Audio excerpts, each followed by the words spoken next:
আসসালামু আলাইকুম। শিমুরানা ব্লগসে আরেকটি ভিডিও দেখার জন্য আপনাদের সবাইকে স্বাগতম জানাচ্ছি। দেশ এবং দেশের বাইরে থেকে যে যেখান থেকে আপনারা আমার ভিডিওটি দেখছেন, আশা করি ভালো আছেন এবং সুস্থ আছেন। আলহামদুলিল্লাহ, আপনাদের দোয়ায় আমি অনেক ভালো আছি। আর আপনাদের কাছে আমার এই ভিডিওটি যদি ভালো লেগে থাকে, প্লিজ সাবস্ক্রাইব, লাইক, কমেন্ট এবং পাশে থাকা বেল বাটন অন করে দেবেন সর্বপ্রথম নোটিফিকেশন পাওয়ার জন্য। আর আমি আজকে কী রান্না করব সেটি আপনাদের সাথে শেয়ার করব। তো ভিডিওটি স্কিপ না করে আমার সঙ্গেই থাকবেন। এই তো এখানে একটি ইলিশ মাছ নিয়েছি, এখন আমি কেটে ধুয়ে রেডি করে নিব। এই তো কেটে ধুয়ে রেডি করে নিয়েছি। এখন ইলিশ মাছটা ম্যারিনেট করে রাখবো। এই জন্য পরিমাণ মতো লবণ নিয়ে নিলাম, পরিমাণ মতো হলুদের গুঁড়ো নিয়ে নিলাম, আর এখন আমি পরিমাণ মতো শুকনো মরিচের গুঁড়ো নিয়ে নিলাম। আর এখন আমি দিয়ে দিচ্ছি সামান্য পরিমাণে তেল। ভালোভাবে মিক্স করে নিলাম সবগুলো মশলা। এখন আমি মাছের গায়ে সুন্দরভাবে মেখে নিচ্ছি।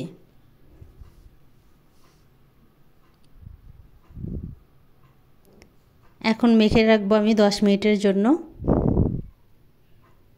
আজকে আমি সবজি খিচুড়ি রান্না করব, আর সবজি খিচুড়ি রান্না করার জন্য যা যা লাগবে তা আমি এখানে রেডি করে নিয়েছি।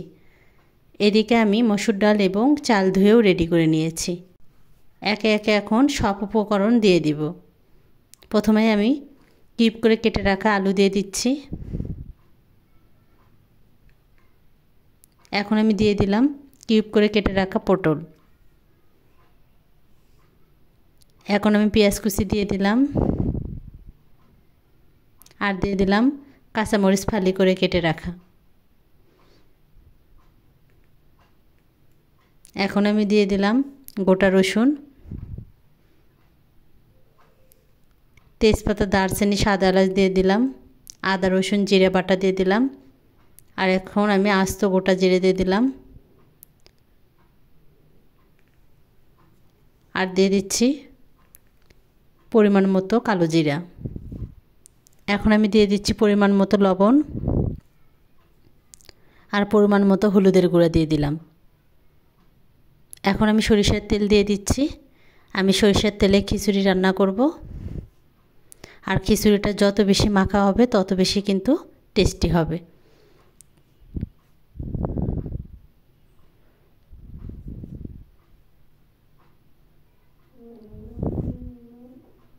মাখা কমপ্লিট হয়ে গেছে, এখন আমি পানি দিয়ে দিলাম। এখন আমি চুলা অন করে দিয়ে বসাই দিলাম।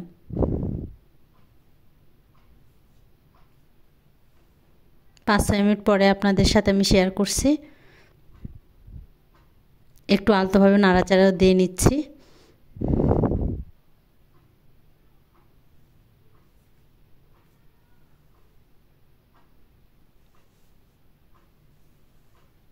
এখন আমি চুলার তাপ লো করে দিয়ে 6-7 মিনিটের জন্য আবারও ঢাকনা দিয়ে ঢেকে দিলাম।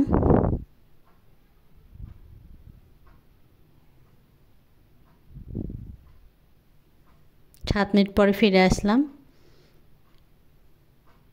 খিচুড়ি কিন্তু একদম রান্না কমপ্লিট হয়ে গেছে।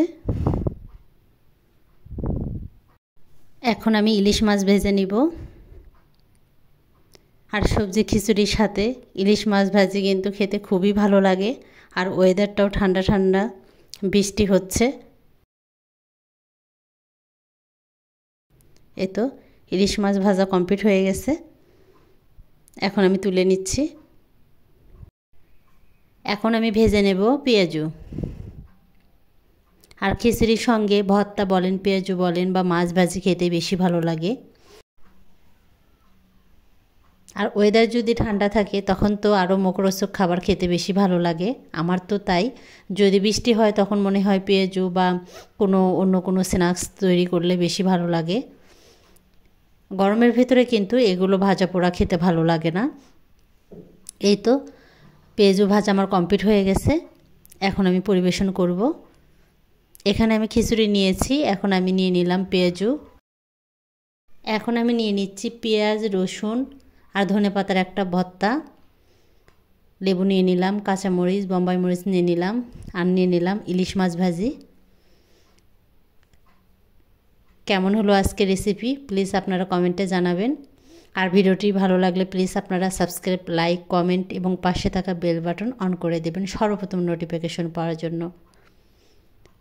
তো আজকের মতো এখানেই বিদায় নিচ্ছি। আপনারা সবাই ভালো থাকবেন, সুস্থ থাকবেন, নিজের প্রতি যত্ন নেবেন, আর আপনারা সবাই আমার পরিবারের জন্য দোয়া করবেন। আল্লাহ হাফেজ।